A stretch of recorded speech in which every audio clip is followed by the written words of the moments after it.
महाकारुणिक तथागत भगवान गौतम बुद्ध तसेच परमपूज्य बोधिसत्व डॉक्टर बाबासाहेब आम्बेडकर इनको मेरा त्रिवार नमन। सभी गुरु आचार्य को नमन करते हुए ग्रंथ पठन शुरू करेंगे। आप सबका स्वागत है। धम्मपद बाल वर्ग गाथा और कथा। बौद्ध शिक्षा के प्रति समाज में बहुत सारी भ्रांतियाँ फैली हुई है, इसलिए भारतीय जनमानस बौद्ध शिक्षा से लाभान्वित होने से वंचित रह गया है।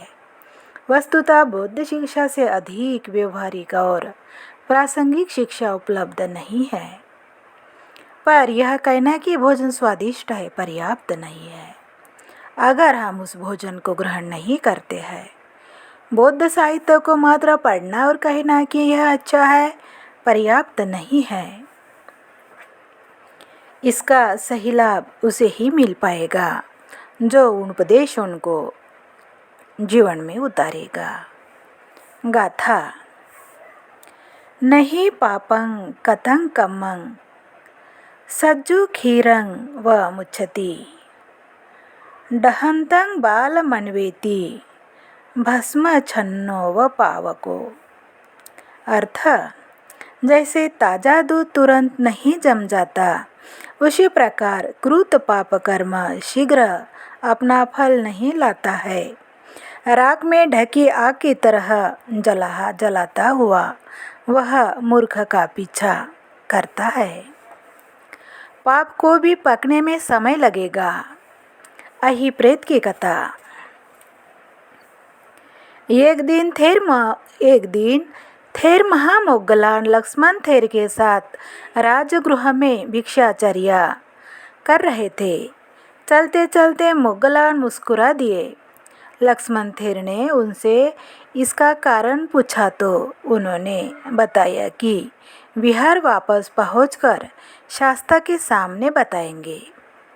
भिक्षाटन समाप्त कर दोनों बौद्ध विहार पहुँचे। तब मोगलान ने बताया कि उन्होंने एक ऐसा प्रेत देखा था जिसका सिर मनुष्यों की तरह था पर शरीर सर्प का था। तब शाक्यमुनि ने बताया, मैंने भी इस प्रेत को संबोधि प्राप्ति के दिन देखा था, लेकिन मैंने इसका उल्लेख किसी से नहीं किया कि कहीं लोग मेरी कही बात पर विश्वास नहीं करेंगे तो उनका अहित हो जाएगा। मेरे नहीं कहने के पीछे लोगों के प्रति मेरी कृपा छिपी हुई थी। भिक्षुगण ने जानना चाहा कि उसकी ऐसी गति क्यों हुई, तो बुद्ध ने वर्णन किया।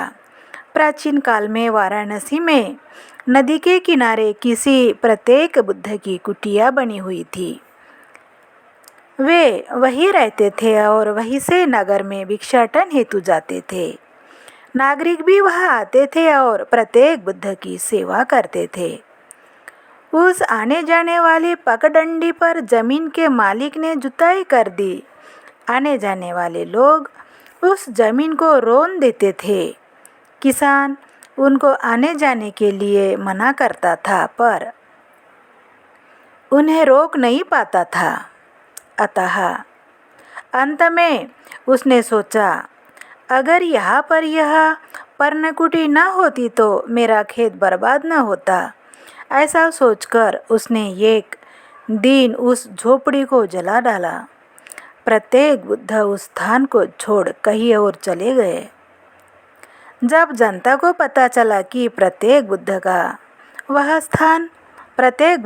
स्थान छोड़कर कहीं और चले गए हैं, तब किसान वही खड़ा था। उसने कहा, यह पर्णशाला मैंने जला डाली। क्रुद्ध भीड़ ने कहा, इस पापी के कारण अब हमें प्रत्येक बुद्ध के दर्शन नहीं हो पाएंगे। ऐसा कहकर उमड़ी भीड़ ने उस किसान को पीट कर मार डाला। मरने के बाद वह नरक में गया और अपने प्रारब्ध के कारण गृद्धकूट पर्वत पर अहिप्रेत बनकर उत्पन्न हुआ। आप सबका मंगल हो।